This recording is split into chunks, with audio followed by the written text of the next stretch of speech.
cette audition qui, comme vous le savez, est filmée en attendant le président Sancy qui nous rejoint dans quelques secondes. Donc la mission d'information relative au syndrome d'épuisement professionnel reprend et achève avec vous ces travaux d'audition. Vous serez donc les derniers à être auditionnés par notre commission, qui est, je le rappelle, une émanation de la Commission des affaires sociales de l'Assemblée nationale. Votre profession est exposée au quotidien à des situations dramatiques qui peuvent entraîner des difficultés, à la fois pour ceux qui portent secours, et vous avez apporté secours peut-être à des gens qui sont également en situation de détresse. Et donc aujourd'hui, nous avons le plaisir de recevoir devant la commission M. Grégory Allione, qui est vice-président de la Fédération nationale des sapeurs-pompiers de France, M. Sébastien Jansem, accompagné de Mme Virginie Vendôme et de M. Bruno Collignon, qui sont de la Fédération de la fonction publique territoriale, M. Sébastien Delavoux, qui est animateur du collectif fédéral des agents de services départementaux, des SDIS en l'occurrence, de la CGT, M. Christian Lambeille, médecin-colonel des sapeurs-pompiers professionnels, et qui est affilié son syndicat est affilié à Force ouvrière. Je crois que j'ai fait à peu près le tour, personne n'est oublié, et je redonne immédiatement la parole au président Sancy.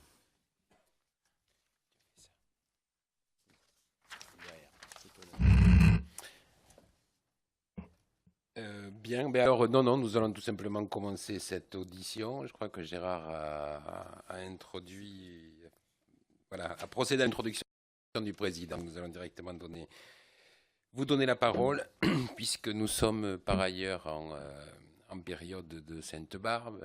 Ce n'est pas la raison pour laquelle vous êtes là, vous le savez. Nous allons parler d'un sujet un petit peu plus douloureux. Voilà. Monsieur Sébastien Jansem, si vous voulez bien poursuivre. Merci, Monsieur le Président. Monsieur le Président, Mesdames et Messieurs, la Fédération autonome des sapeurs-pompiers professionnels et des personnels administratifs et techniques et spécialisés, FASPP-PATS, remercie la mission d'information d'auditionner le monde des sapeurs-pompiers professionnels et de nous permettre de nous exprimer sur le syndrome d'épuisement professionnel. En introduction, vous nous demandez pourquoi les sapeurs-pompiers sont-ils aujourd'hui plus qu'hier susceptibles de présenter un syndrome d'épuisement professionnel? Afin de centrer notre propos et nos propositions, une distinction doit être opérée entre l'activité de travail des SPP et celle des personnels administratifs techniques et spécialisés des SDIS, pour ce qui est de cette, pardonnez-moi l'expression, sous-catégorie des risques psychosociaux, qu'est le syndrome d'épuisement professionnel. Nous souhaitions aussi associer ces personnels à nos observations. Il vous a été rappelé, lors des auditions d'experts des derniers mois, que le burn-out est un syndrome d'épuisement professionnel initialement attribué au personnel, aux soignants, aux travailleurs sociaux en situation d'échec thérapeutique récurrent vis-à-vis d'une population de patients toxicomanes constamment en échec de sevrage. Ce burn-out a ensuite été étendu aux autres soignants, en psychiatrie, en cancérologie, en maladies chroniques, puis à toutes les catégories de travailleurs sous le thème d'épuisement professionnel. Il a également été rappelé que l'épuisement professionnel apparaîtrait plus facilement chez les personnalités les plus impliquées professionnellement, dont l'engagement et la vocation est plus élevé. Mais il pourrait aussi faire suite à une sorte de micro-trauma, ou n'être que le mode d'expression de stress post-traumatique chez des agents acceptant particulièrement mal ce diagnostic, car ils le considéraient comme une faiblesse. Cette première approche correspond parfaitement au cas des sapeurs-pompiers. Nous considérons donc qu'ils entrent légitimement dans ce cadre. Vous l'avez d'ailleurs pressenti en nous donnant l'occasion de porter le sujet à cette table ronde. Inutile de vous faire la démonstration ici de la vocation que suscite notre profession parmi les plus jeunes de nos concitoyens. L'implication du sapeur-pompier, qu'il soit professionnel ou volontaire, n'est plus à démontrer. Il doit donc être, au sens de cette observation, considéré comme une population à risque.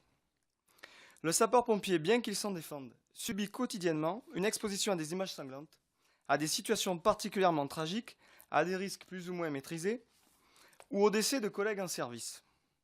La confrontation à des situations traumatisantes, voire à la mort dans un environnement inconnu et parfois hostile, spécificité à laquelle sont également confrontées les équipes des services mobiles d'urgence et de réanimation, tout comme les équipages de police ou de gendarmerie, accentue de fait les difficultés opérationnelles. Ajoutons à cela le poids symbolique que représente l'attente des victimes et de leur entourage vis-à-vis d'une corporation dont la devise « sauver ou périr » reste à nos yeux discutable à bien des égards. Quel processus psychologique se met en place lorsque le sapeur-pompier ne parvient pas à sauver? En outre, la fatigue accumulée par un rythme de travail qui comporte des périodes de garde atteignant 24 heures amoindrit d'autant la résistance psychique face à ces expositions. Nous aurons l'occasion d'y revenir plus en détail. La combinaison de ces facteurs peut conduire à un stress considéré comme post-traumatique, qui ne serait en quelque sorte pas brutal, mais le fruit d'une lente accumulation. Certes, cette situation n'est pas différente de celle que nos aînés ont connue.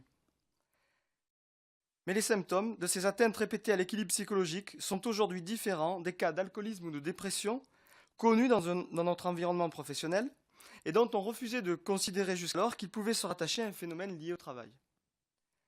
Grâce à la prise de conscience collective autour de ce sujet du burn-out, nous pouvons maintenant en définir plus facilement les contours. Il est décrit une épidémie de burn-out au sein de notre société où le travail, plus les travailleurs, est malade. Alors, pourquoi les sapeurs-pompiers en seraient-ils épargnés? Parce que, nous direz-vous, leur profession reste une profession chérie de la population, ce qui n'est pas toujours le cas de nos collègues de la police nationale, par exemple. Mais cette constatation n'est plus aussi largement répandue chez nos concitoyens, y compris parmi les victimes, qui font appel au service de secours. Les sapeurs-pompiers en intervention doivent aujourd'hui parfois intervenir sous protection policière pour effectuer leur mission de secours à personne ou de lutte contre l'incendie. Bien que ce phénomène soit relativement récent au regard de sa généralisation, ils sont également potentiellement la cible d'actes de malveillance, car ils portent un uniforme et sont donc perçus comme pouvant incarner une forme d'autorité, au même titre que les représentants de l'État, et deviennent du coup victimes d'agressions verbales ou physiques, voire de guet-apens. Nous observons aussi qu'une mutation dans les missions qui leur sont attribuées s'est produite ces dernières décennies, avec une orientation des interventions sanitaires de secours, qui représentent plus de 75% des missions, vers des interventions de type plus médico-social. D'autres phénomènes comme la départementalisation débutée en 1996, ou le déroulement de carrière avec des réformes successives qui ont détruit la projection d'un déroulement de carrière progressif dans l'exercice du métier, peuvent accentuer le mal-être au travail d'un point de vue plus général.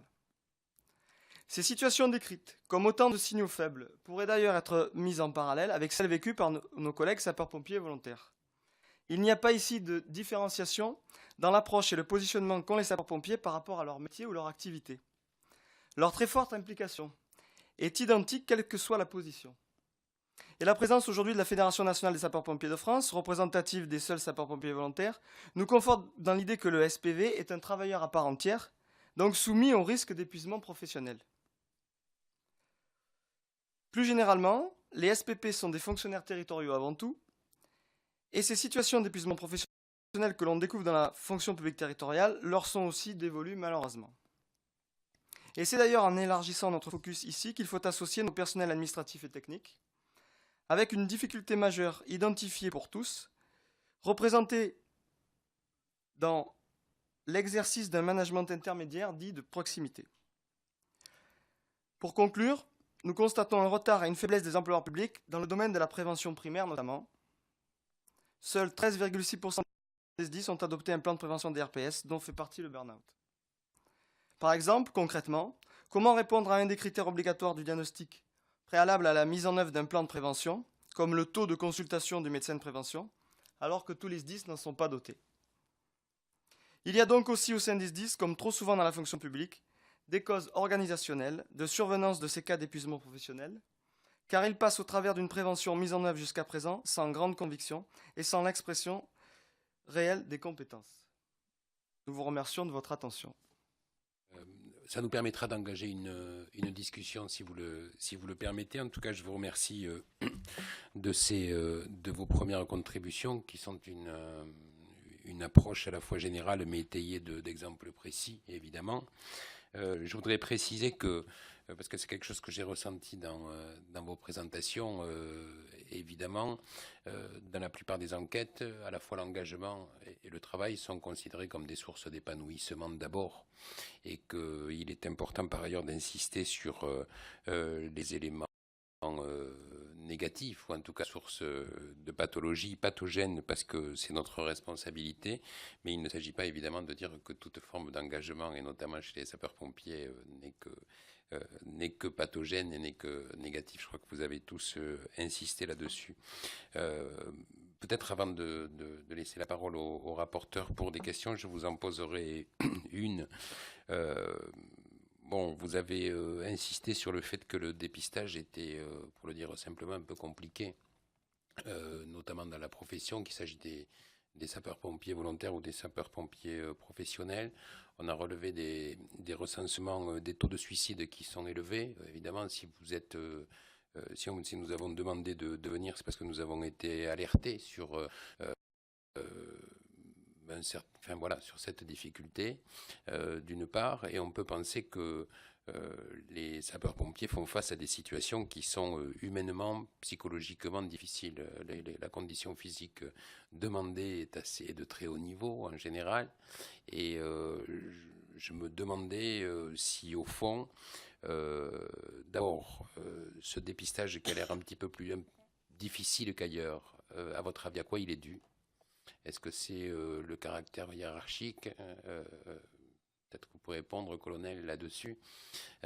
Et deuxièmement, est-ce qu'il est plus difficile qu'ailleurs de mettre en place, puisque c'est ce que j'ai relevé, des mesures de prévention, tout simplement. On a parlé de la difficulté d'installation des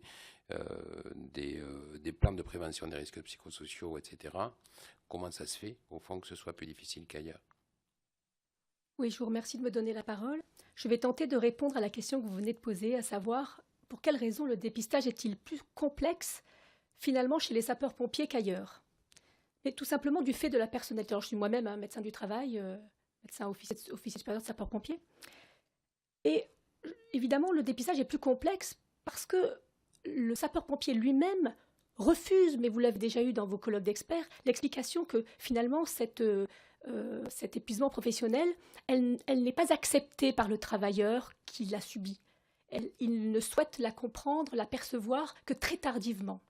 Et le sapeur-pompier, de par sa construction psychique, comme l'a fait tout à fait intelligemment remarquer notre collègue de la CGT, on fait un recrutement de personnalités spécifiques. Et ces personnalités-là vont refuser le plus longtemps possible de l'admettre. Alors, il va y avoir au sein de nos casernes une sorte de mépris du travail, une sorte de glissement de l'implication qui va noyer l'organisation de l'équipe, qui va miner le travail de tous. Et ça se fait de manière très insidieuse, avec un mal-être global. Ça, c'est compliqué à percevoir, sauf à passer un peu de temps dans les casernes quand on est médecin de prévention et médecin de sapeur-pompier. La deuxième chose, qui n'est pas neutre, c'est que le médecin au sein des SDIS, qui doit être en même temps le médecin de prévention et le médecin d'aptitude, est la personne qui va permettre aux sapeurs-pompiers de rester opérationnels. Et je peux vous assurer qu'un sapeur-pompier qui viendrait exprimer une situation de risque suicidaire, on va le mettre inapte immédiatement.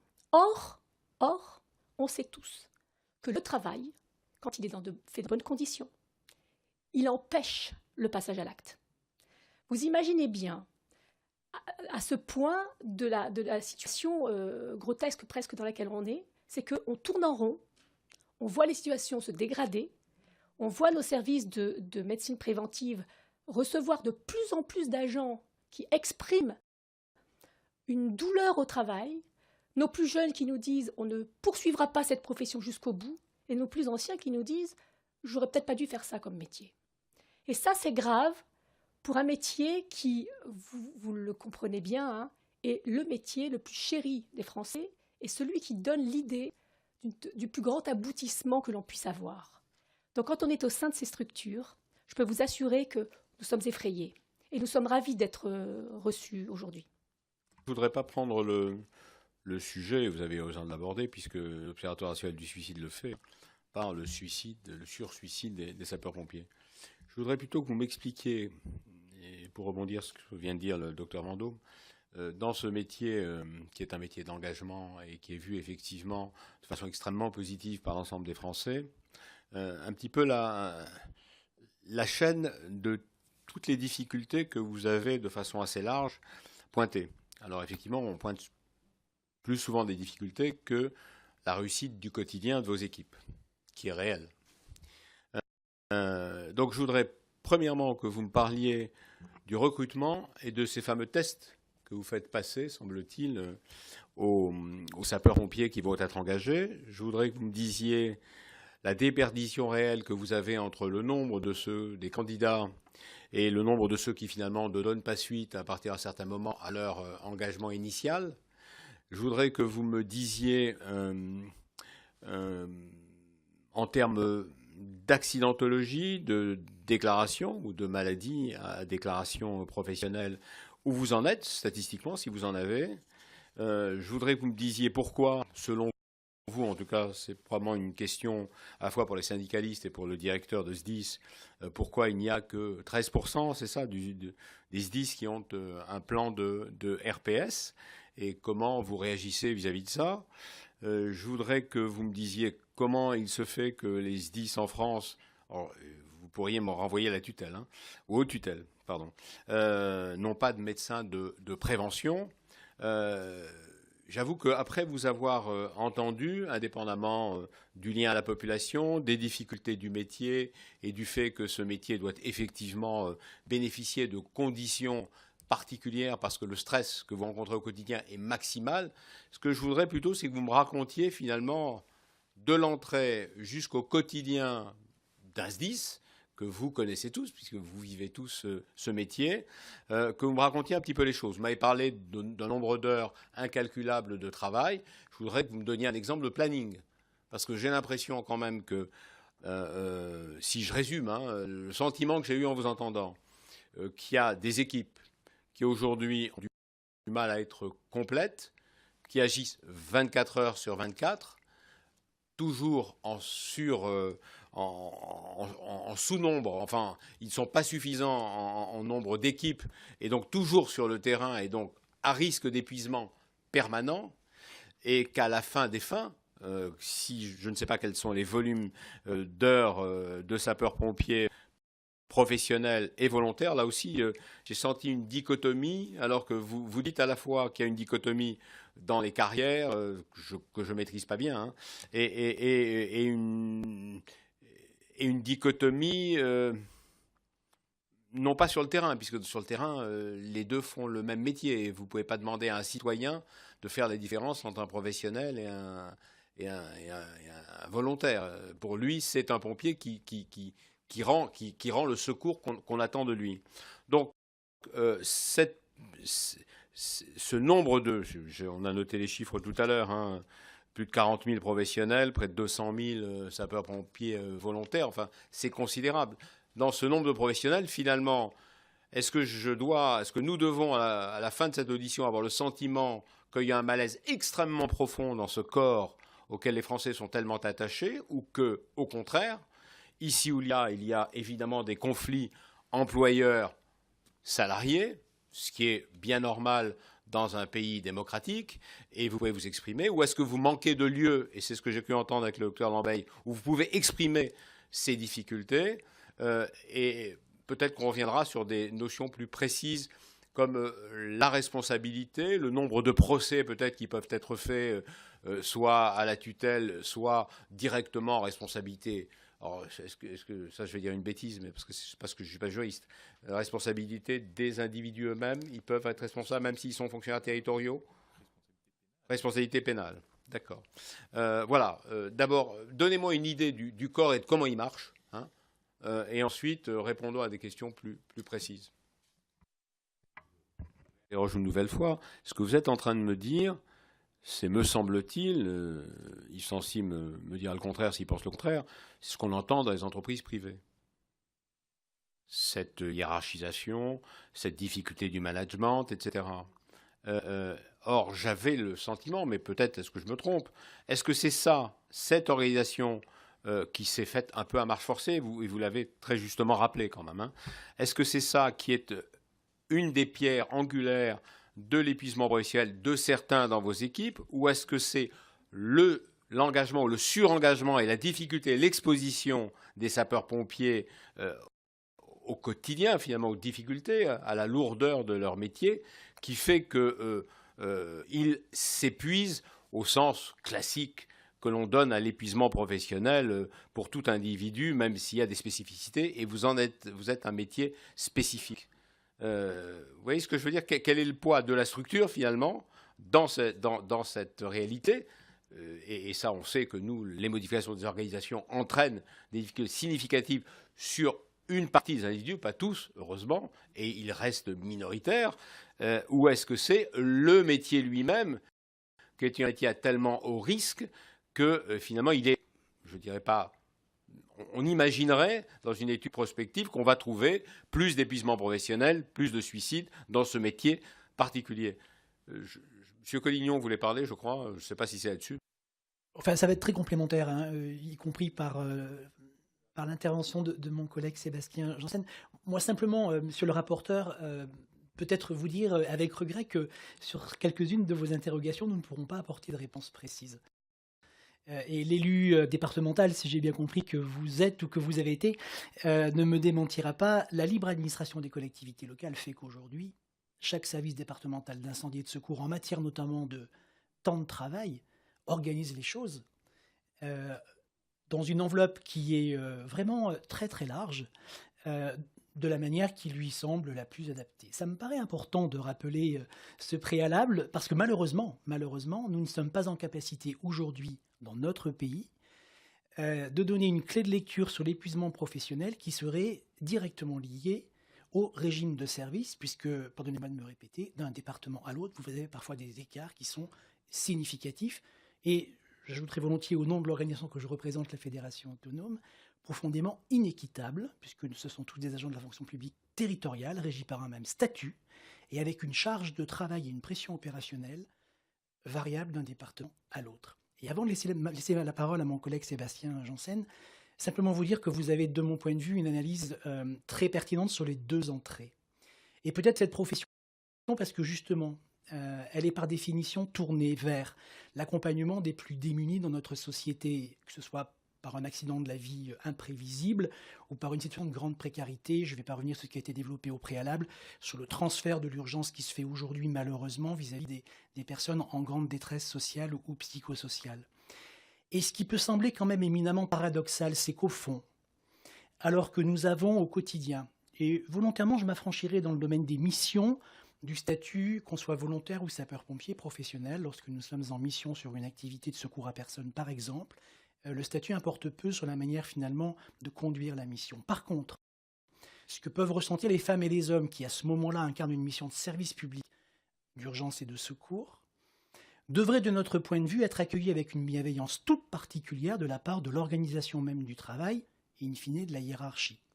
Malheureusement, et nous n'aurons pas de propos ici qui seront des propos généralistes et qui tendraient à mettre en difficulté telle strate de la hiérarchie ou d'un côté les employeurs et de l'autre côté les responsables opérationnels et administratifs. Toutefois, comment ne pas exiger à l'intérieur de chaque service départemental d'incendie et de secours une indispensable bienveillance à tous les niveaux de la hiérarchie vis-à-vis de ces femmes et ces hommes qui incarnent au quotidien des missions de service public éminemment difficiles. Je cède la parole, si vous m'y autorisez, à mon collègue Sébastien Janssen. Bien sûr, je vous en prie. Merci. Pour revenir sur votre question, Monsieur Sebaoun, et puis sur la question de la hiérarchie, je pense que ce n'est pas la seule explication.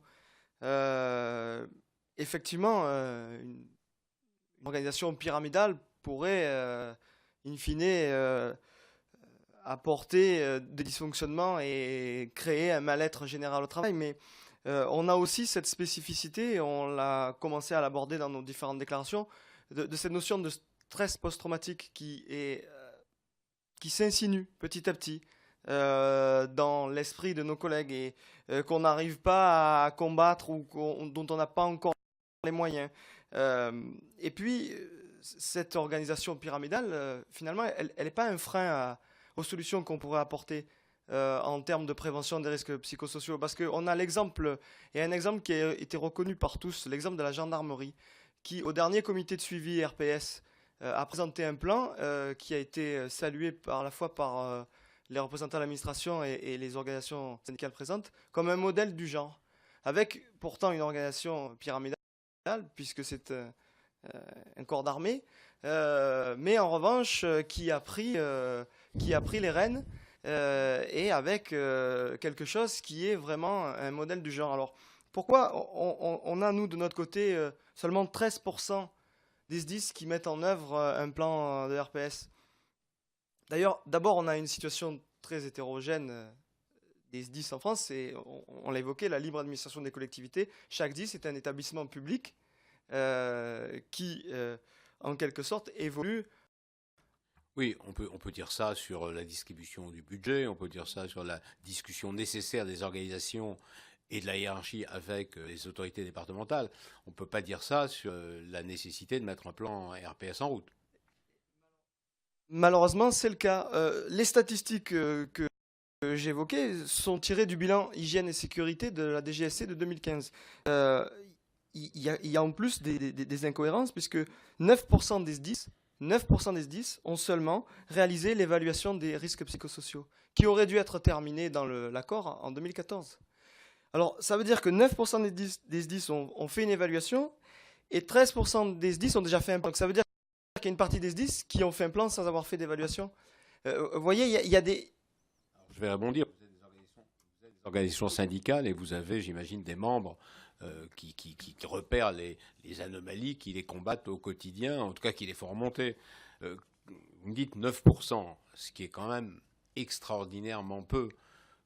Et là, pour le coup, on n'est pas sur une disparité départementale. 9%, c'est 90% des départements. Comment est-ce que vous expliquez-vous, au travers de vos relais, que 90% des départements, donc des équipes, n'arrivent pas à mettre en place... où est le frein? Est-ce que le frein, c'est la hiérarchie? Est-ce que c'est la complexité? Est-ce que vous n'êtes pas accompagné pour les mettre en... Est-ce que vous n'avez pas les compétences? Il est où le frein? Il y a des médecins. J'ai remarqué qu'il n'y en avait pas assez, ça j'ai bien entendu. Mais où est finalement, où est la difficulté? Parce que 90%, c'est quasiment tout le monde. Hein, donc, oui, docteur Vendôme et monsieur Collignon. Oui, je vais me permettre petit aparté sur ces CHSCT. Je suis moi-même membre de droit en tant que médecin au CHSCT, mais j'y ai été positionnée en tant que membre élu. Pourquoi? Parce qu'on m'entend plus en tant que membre élu aujourd'hui, en tant que membre de droit.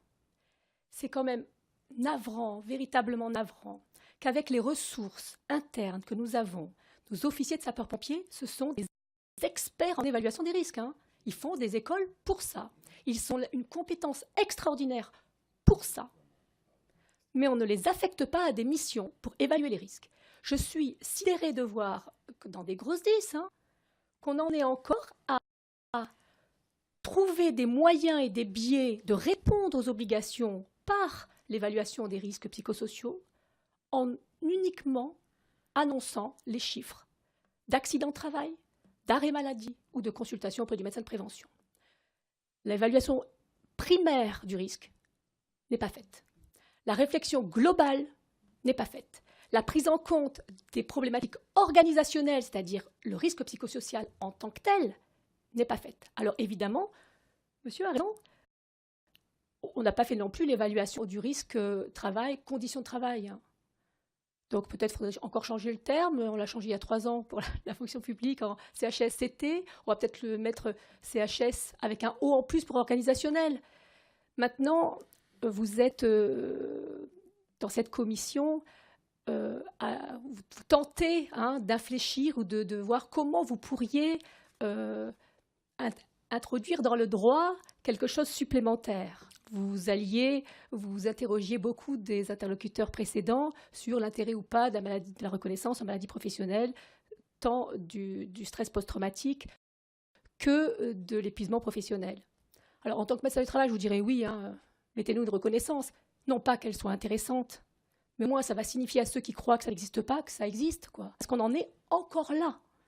Même dans des services de psychiatrie de grands CHU, ou les services de psychopathologie du travail, c'est un psychiatre formé en psychopathologie du travail, et le reste, c'est on recherche la fragilité intrinsèque de la personne, que l'on trouvera, surtout chez le pompier, qui est surimpliqué, et qui a, si on leur fait à tous des tests de Zuckerman, des tests de personnalité, on les trouvera avec des propensions au risque, donc des propensions à des actes de passage à l'acte suicidaire. Je peux me permettre un appendice, docteur, puisque vous parlez de ça. Est-ce que vous pouvez me répondre sur les tests que vous utilisez, des tests psychologiques de recrutement? Pour le SDIS dans lequel je travaille, nous ne les avons pas mis en place. Parce que ça serait, pour le médecin que je suis, une caricature. Voilà. Je ne crois pas, monsieur, que ces tests aient une valeur quelconque. Ces tests sont déjà tout à fait remis en question par les psychologues qui les pratiquent. Et je crois qu'au contraire, les tests qui sont mis en place par, je crois que c'est le docteur Pézé, qui a dit qu'elle avait des tests pour évaluer la souffrance et l'épuisement professionnel. Je pense que quand on en arrive là, peut-être que ces spécialistes-là peuvent. Mais si on se met à mettre dans les SDIS des tests à tout va, validés ou pas par des psychologues experts, sapeurs-pompiers volontaires, mais on va droit à la sélection au travail, on va droit à des procès, parce qu'on n'aurait pas le droit de le faire. Alors, excuse-moi, j'ai peut-être loupé un épisode de nos entretiens, je ne sais pas qui en a parlé, mais on a bien dit que le recrutement, je crois que c'est le colonel qui, répondant au président, Je parlais il y a des critères, des épreuves physiques. Il parlait de bodybuilder, etc. La planche. Mais je vais reprendre mes notes, mais on a parlé aussi de profil psychologique. Moi, il me semblait effectivement. C'est pour ça que je m'étonnais. Et donc, je voulais savoir si oui ou non, au-delà des capacités physiques nécessaires, des épreuves pour devenir sapeur-pompier, il y avait un profil qui était... alors vous avez utilisé le mot de médecine de sélection, moi je ne l'utilise pas, mais qui était inhérent à la fonction, qui pouvait être spécifique, pourquoi pas. Et vous me dites non. Vous me dites, voilà, très bien. Peut-être remercier aussi M. Sebaoun d'avoir rappelé que la libre administration des collectivités locales s'inscrivait dans le cadre de la loi. Et ces propos à l'Assemblée nationale, pour nous, ont vraiment du sens.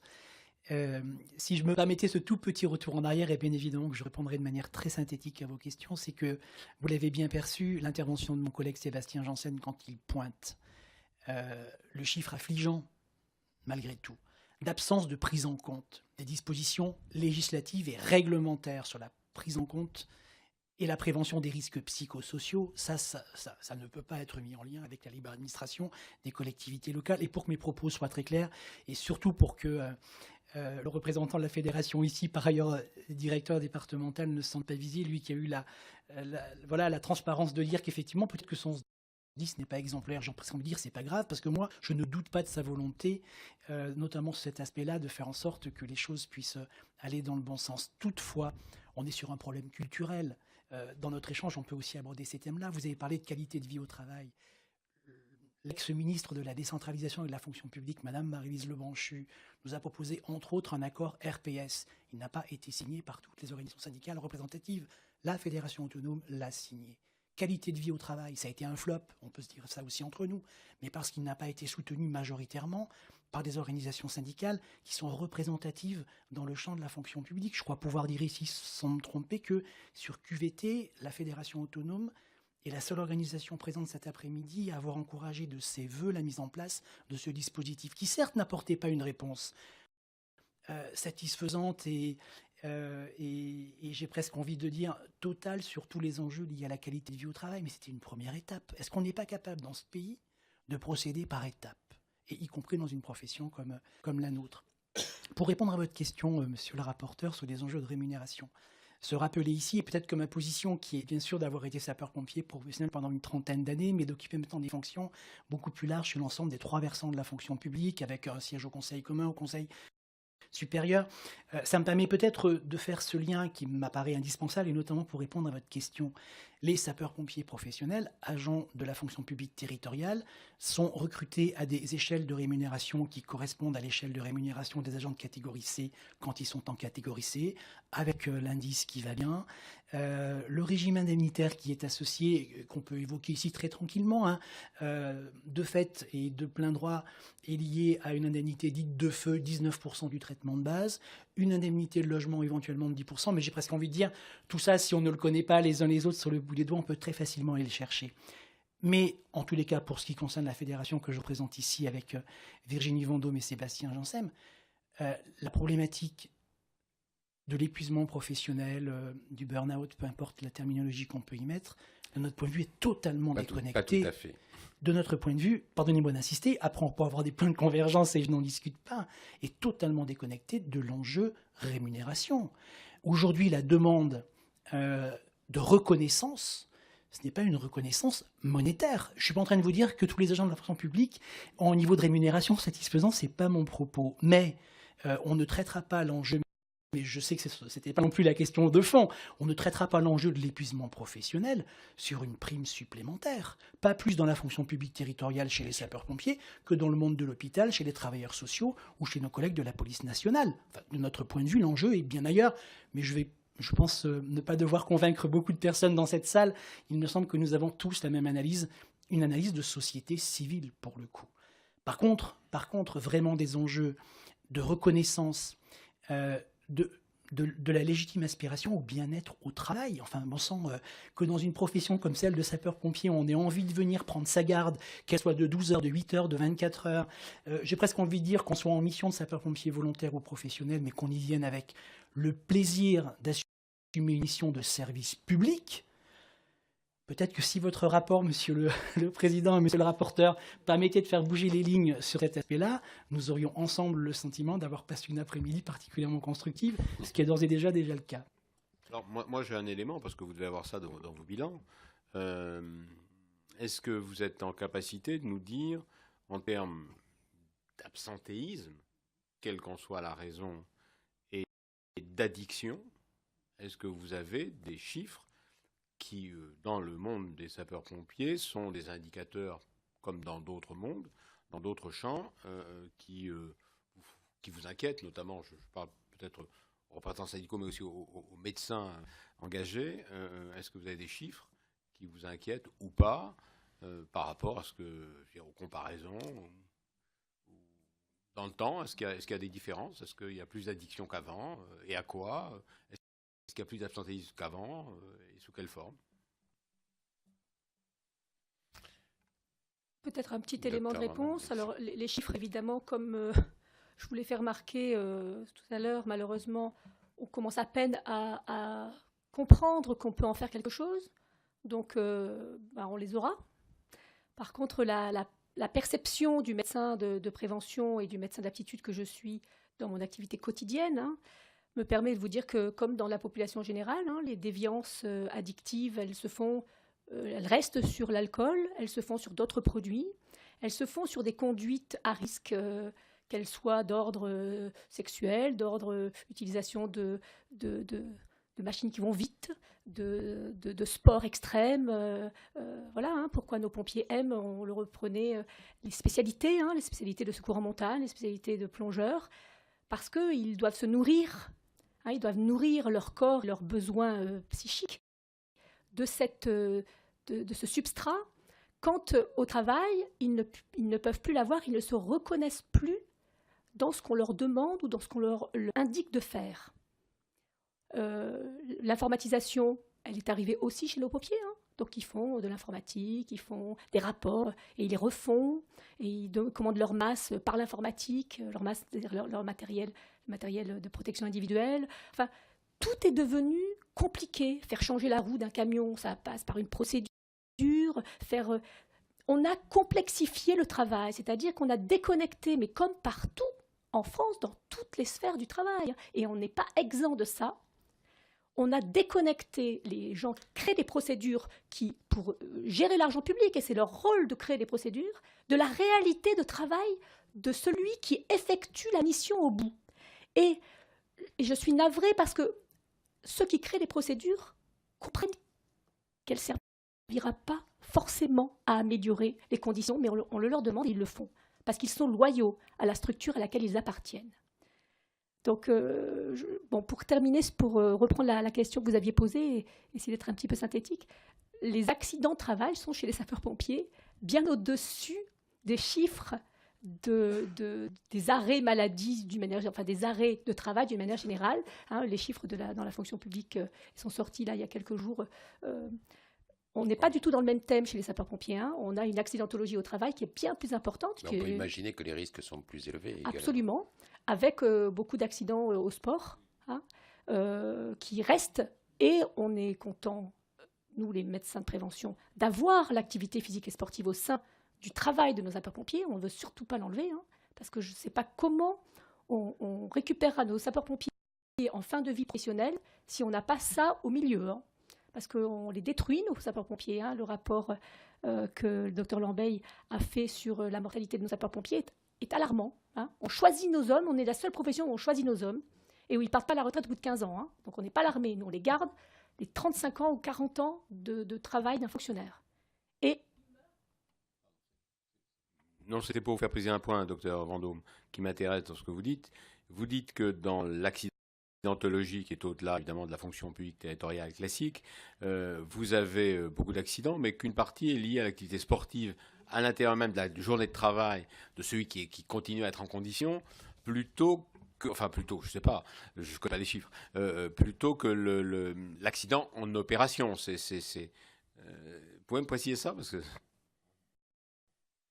oui, c'est assez simple à préciser, hein, c'est que nos opérations, elles sont cadrées. Hein. Donc, comme elles sont cadrées, tant mieux d'ailleurs, on a protégé nos sapeurs-pompiers en intervention un peu plus. Alors, il y a l'accident inopiné auquel on ne peut pas se soustraire, hein, mais d'une manière générale, l'organisation du travail en intervention est extrêmement cadrée, hein, et tant mieux, c'est comme ça qu'on fonctionne bien et c'est comme ça que le secours se passe bien. Par contre, les séances de sport à l'intérieur de nos casernes nécessitent qu'on ait des opérateurs sportifs partout, ce qui n'est pas le cas, parce que ce sont des spécialités et ça coûte cher. Il faut qu'ils mettent à jour leurs connaissances, leurs compétences pour faire des échauffements et ne pas faire que du foot. Enfin, tout un environnement où on doit trouver la juste mesure entre créer de la sociabilisation, de l'ambiance d'équipe qui est nécessaire pour ces équipes qui souffrent constamment ensemble sur des interventions à haut danger psychologique. Donc, créer l'amitié que l'on trouve dans l'activité sportive collective, c'est très important. Il faut trouver le juste milieu aujourd'hui. Mais le juste milieu, ça passe par la formation. Une formation qui est insuffisante. Bien sûr. Oui, on peut imaginer qu'il est normal qu'on ait le temps de préparation est important par rapport au temps d'opération quand même, globalement, que ce soit physique, administratif ou autre. Donc on peut imaginer que c'est normal que l'accidentologie ait la même répartition. Peut-être moi j'aurais voulu poser une question un peu pour recentrer le débat sur parce qu'on a beaucoup évoqué l'organisation, mais effectivement, comme le disait le rapporteur, d'abord on ne va pas remettre en question l'organisation territoriale des SDIS, c'est leur fonction décentralisée, départementale, évidemment c'est pas le but. On ne va pas remettre en question non plus le principe de la chaîne de commandement et on ne veut pas faire de comparaison entre le pouvoir de direction de l'employeur dans une entreprise privée et évidemment les ordres qui sont donnés dans le cadre de mission, c'est quelque chose, comme vous l'avez dit, qui s'accepte. Peut-être un point sur puisqu'on parle précisément d'épuisement professionnel, d'abord revenir sur la question des risques en matière de santé mentale par rapport à l'accidentologie ou en tout cas au préjudice physique. Et dans ce cadre-là, on pourrait dire que effectivement, sans remettre sur la table les modes de recrutement, de sélection ou autres, il me semble qu'il y a deux points qui paraissent importants. Le premier, c'est ce que vous avez évoqué sur la difficulté de mise en place du cadre légal, des plans de protection des RPS, qui peuvent être un peu surprenants, évidemment. Donc, la réponse, c'est comment arriver à les déployer aujourd'hui.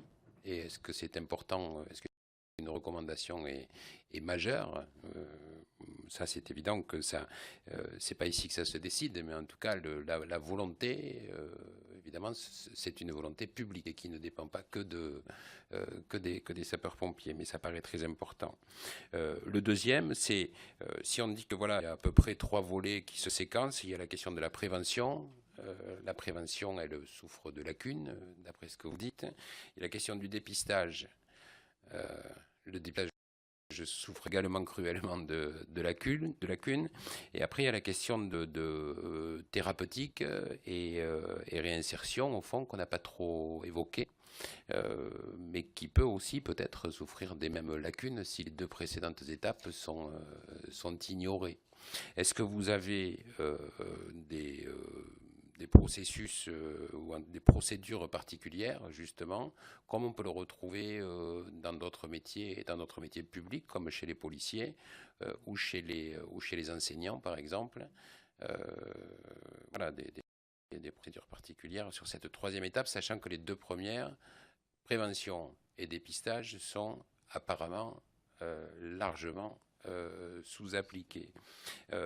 Et enfin, puisqu'on a beaucoup évoqué le conflit de valeurs, et je crois que Gérard Sebaoun a raison de poser la question du salaire, ça ne veut pas dire que c'est un problème, mais tout à l'heure on disait ça n'a rien à voir avec les salaires, la valeur détermine le salaire détermine une valeur, et il y a beaucoup de métiers qui considèrent que la valorisation du travail effectué est dégradée par rapport au niveau de salaire. C'est le cas par exemple des infirmiers, dont on peut penser qu'ils se sentent dégradés. Je crois que ce n'est pas le cas, d'après ce que vous dites, des sapeurs-pompiers, mais c'est important de le dire, la question mérite d'être posée. Par contre, en parlant de conflit de valeurs, on dit souvent que l'épuisement professionnel, le burn-out, arrive. Alors, vous l'avez dit tout à l'heure, il y a souvent une volonté. C'est ceux qui veulent le faire le mieux qui sont victimes du processus, qui s'enferment dans un tunnel, mais il y a la perte de valeur, la perte de sens. Et vous l'avez évoqué, la perte de sens, mais j'aimerais que vous la précisiez un petit peu, parce qu'on ne peut pas remettre en question toute l'organisation des sapeurs-pompiers volontaires. Par contre, est-ce qu'il existe une sorte de perte de sens qu'on pourrait résumer à quelque chose, au-delà des organisations? Et puis enfin, après la perte de sens, il y a la solitude. Et on sait que la solitude est le deuxième domaine, ou en tout cas l'isolement est le deuxième domaine.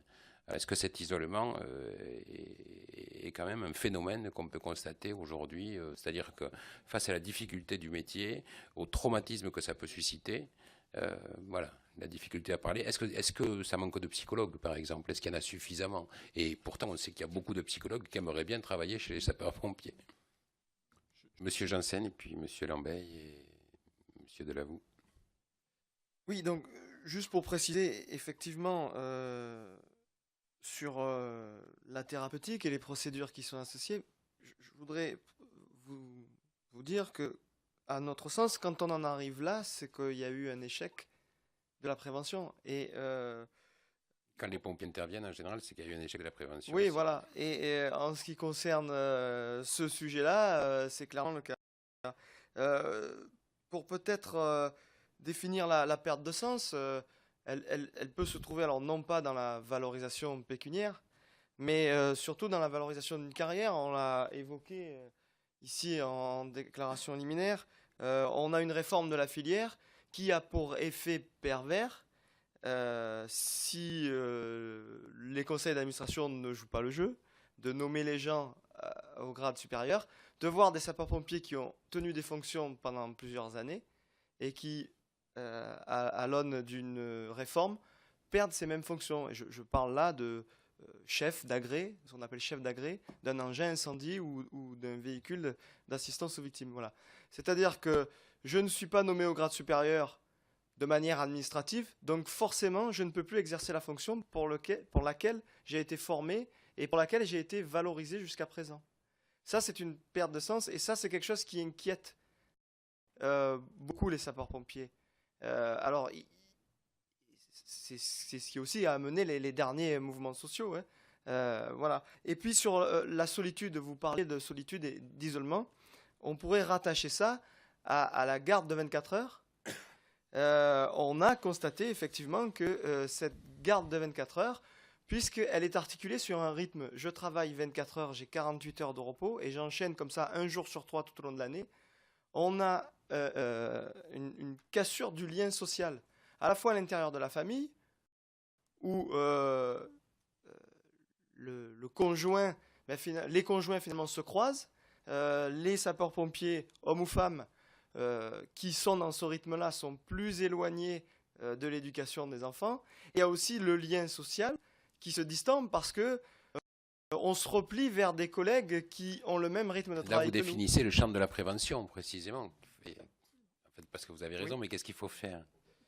Alors, de façon très pragmatique, dans un premier temps, c'est arriver à mettre en place déjà les dispositifs qui existent. On demande, dans un premier temps, pas grand-chose, je dirais, mais au moins, les dispositifs qui existent nous paraissent être suffisamment efficients s'ils sont poussés jusqu'à leur intégralité. Et puis après, on pourra faire le bilan de si ça a marché ou pas. Mais dans un premier temps, on n'a même pas ce loisir-là, puisqu'ils ne sont pas appliqués. Il n'y a pas de contrainte, si ce n'est l'obligation inscrite dans la loi en matière de santé, de sécurité, l'obligation de résultat.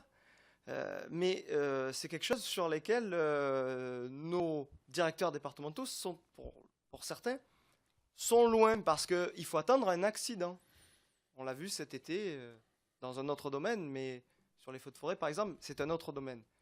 Mais il n'y a pas encore cette prise de conscience sur le suicide et la santé mentale. Et la santé mentale, l'étape ultime des risques psychosociaux. Est-ce qu'il est rattaché au travail et les administrations auraient tendance à le rattacher à des situations privées. Et l'intérêt de recrutement de psychologues, si vous voulez bien. N'oubliez pas de l'intégrer au Oui, enfin, juste sur le point de ce que vient de dire M. Janssen, si je vous entends, hein, ou alors je n'ai pas compris, vous me dites, les gardes de 24 heures, bien sûr, c'est notre quotidien. Si les temps de repos, comme ils sont réglementairement prescrits, étaient réellement effectués, peut-être aurions-nous moins de soucis en aval, c'est ça que vous dites ? Je voulais apporter une précision sur le rythme d'enchaînement des gardes par rapport à quelqu'un qui travaille tous les jours. Oui, mais M. Janssen, le rythme, je pourrais prendre d'autres professions. Je veux dire, votre métier est construit comme celui-là, à supposer qu'on différencie les gardes, qu'on ne fasse plus de 24 heures, mais de 12 heures ou de 6 heures ou de 4 heures, j'en sais rien, on peut tout imaginer. Cette construction, comme elle existe aujourd'hui, et vous nous avez dit, je crois que c'est M. Delavou qui a été insistant et il a eu raison, on a bien compris, que en fait les repos n'étaient pas véritablement des temps de repos, qu'ils étaient utilisés pour des activités parce qu'on en avait besoin, parce qu'on manquait d'effectifs, parce qu'il y avait différentes raisons.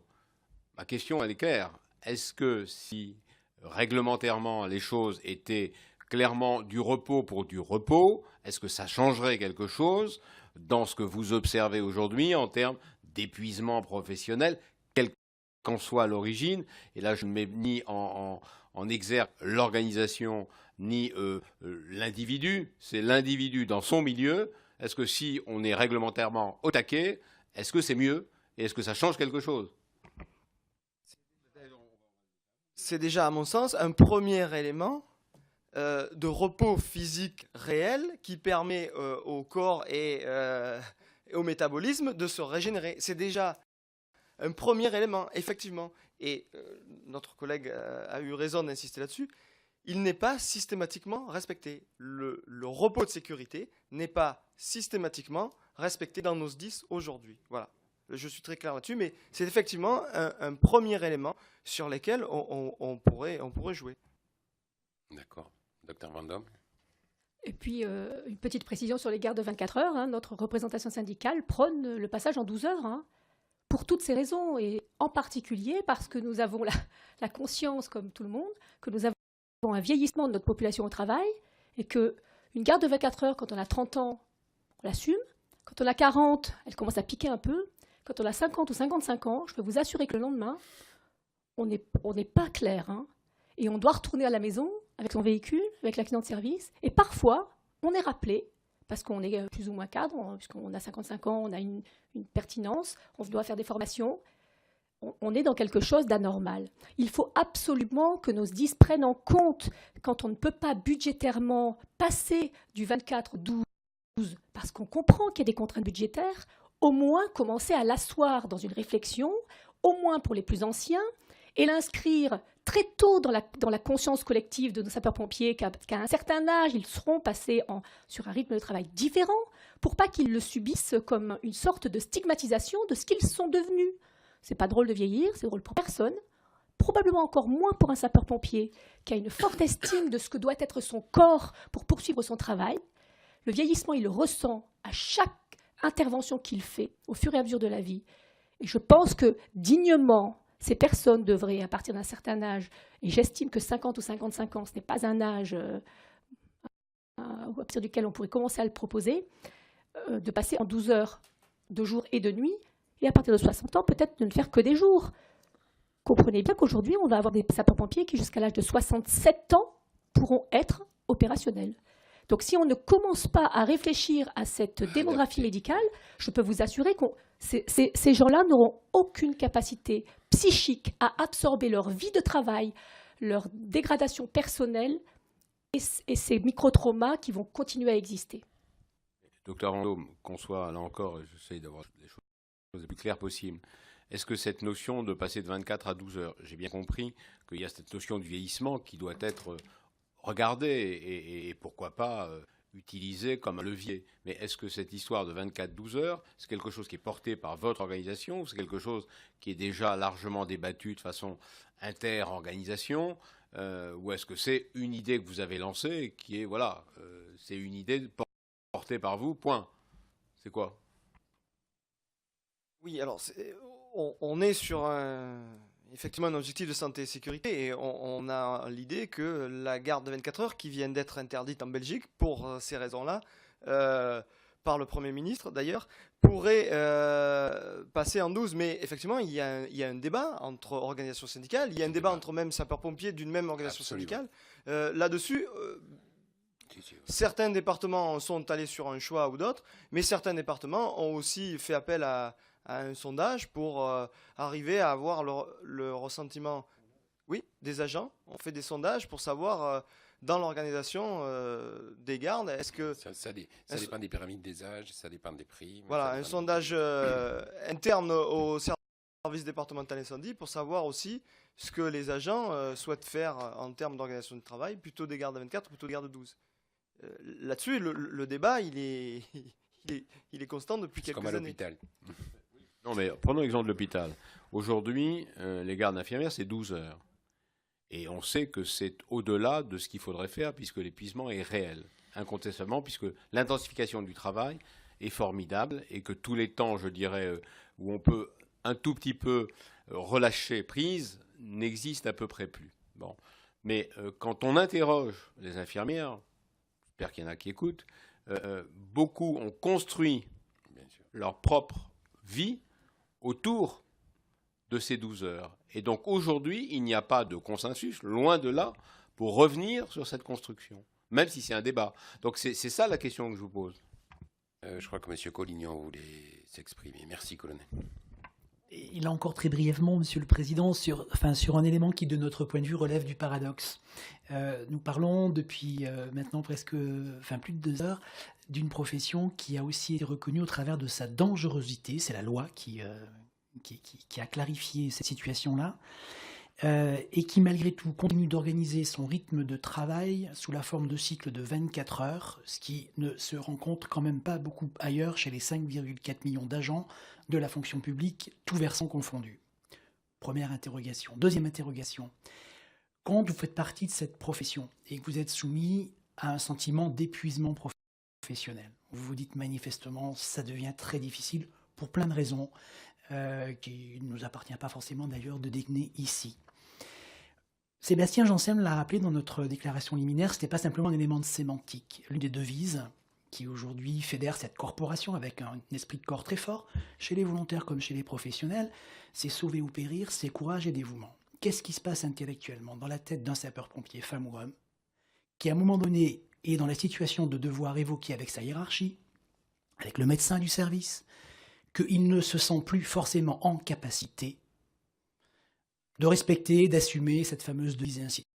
Est-ce que je continue à être un bon sapeur-pompier? Est-ce que j'ai toujours ma place dans le dispositif? Question qu'on peut entendre. Quelle réponse on peut apporter à cette interrogation légitime? Je vais plus loin, si vous m'y autorisez, ce sera ma conclusion, Monsieur le Président. J'ai conscience que, parce que je suis entré tard dans la profession, parce que ma vie familiale fait qu'à un moment donné, j'aurais peut-être du mal à faire valoir mes droits à pension. Quand je dis je, ne le prenez pas comme mon exemple personnel, je me projette sur un des exemples sans doute vécus dans quasiment tous les SDIS de France. Je vais donc avoir du mal à pouvoir faire valoir mes droits à pension à l'âge de 57 ans, ce qui, eu égard à la condition spécifique de catégorie B dite active, avec une surcontribution de 3,8% par mois versée par l'agent, c'est important de se redire ici, et pour tous les auditeurs éventuels de notre échange, que la surrémunération et le fait de pouvoir faire valoir ses droits à retraite avec une bonification de 5 ans, c'est financé par l'agent et aussi par l'employeur. Je vous rappelle que l'employeur surcotise également à CNRACL 3,6%. Nous ne contestons pas cette situation-là, ça nous paraît légitime, mais c'est aussi peut-être pour apporter une contradiction argumentée vis-à-vis de celles et ceux qui disent, Grégory Allion l'a très bien dit, les pompiers coûtent cher. Oui, ils financent aussi une partie du coût, Oui. notamment en matière de retraite. Pardonnez-moi, C'est bien de le dire. C'est bien de le ça dire. m'apparaît C'est pas trop notre sujet, mais c'est très bien de le dire. Oui, mais si je me permets d'aller jusque-là, c'est que du coup, vous autofinancez la légitimité de pouvoir partir dès l'âge de 57 ans. Sous D'accord. réserve, bien sûr, d'avoir vos annuités. Bien. Évidemment.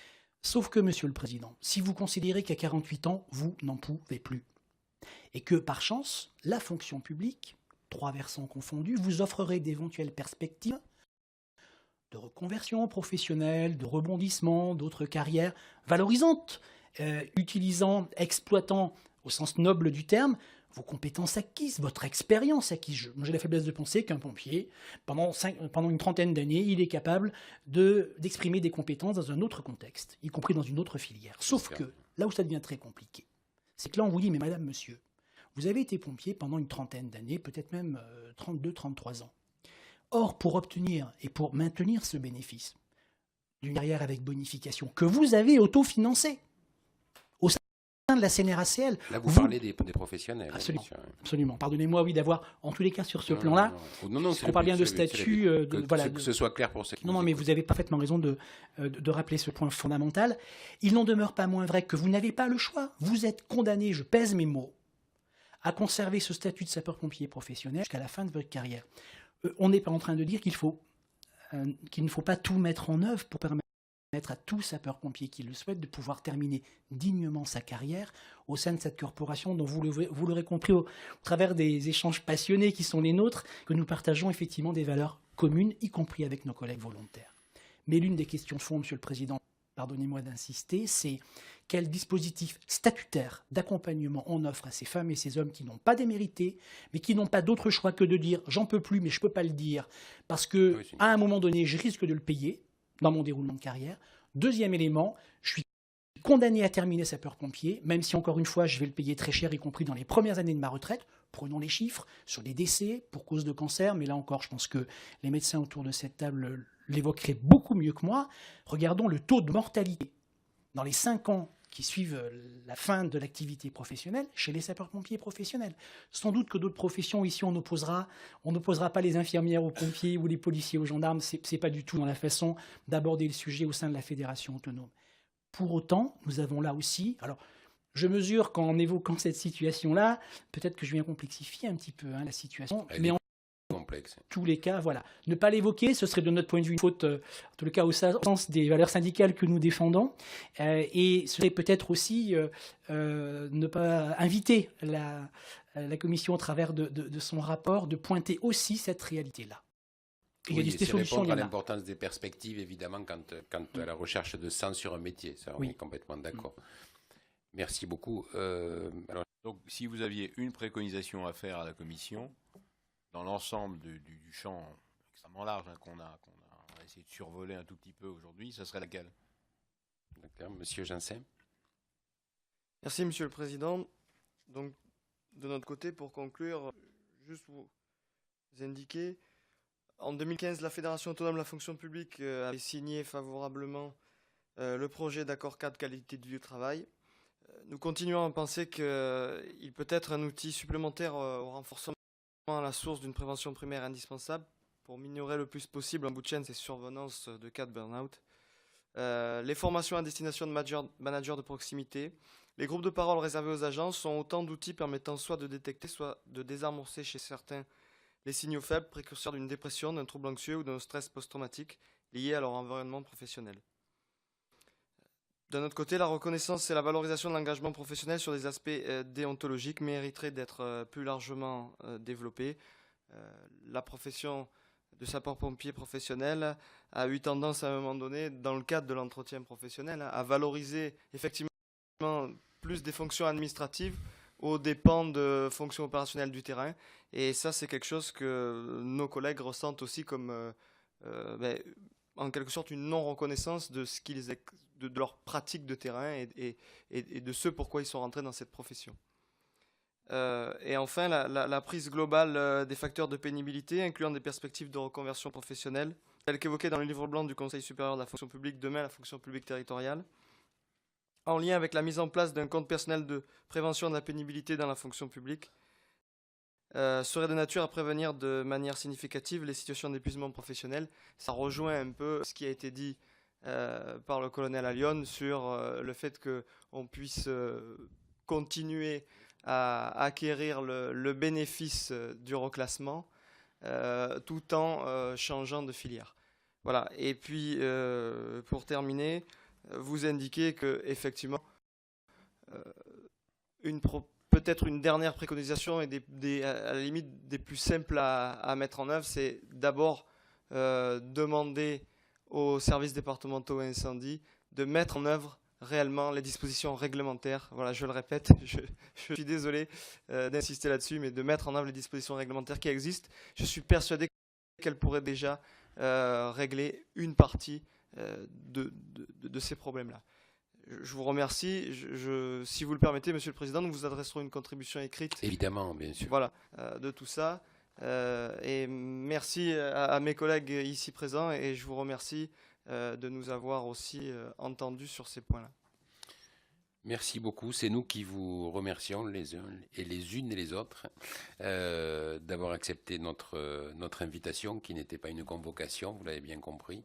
Et nous avons eu la chance effectivement de réserver une bonne partie de l'après-midi à cette consultation qui était très riche à la fois de description de l'existant et puis de propositions. Merci beaucoup. Merci à vous.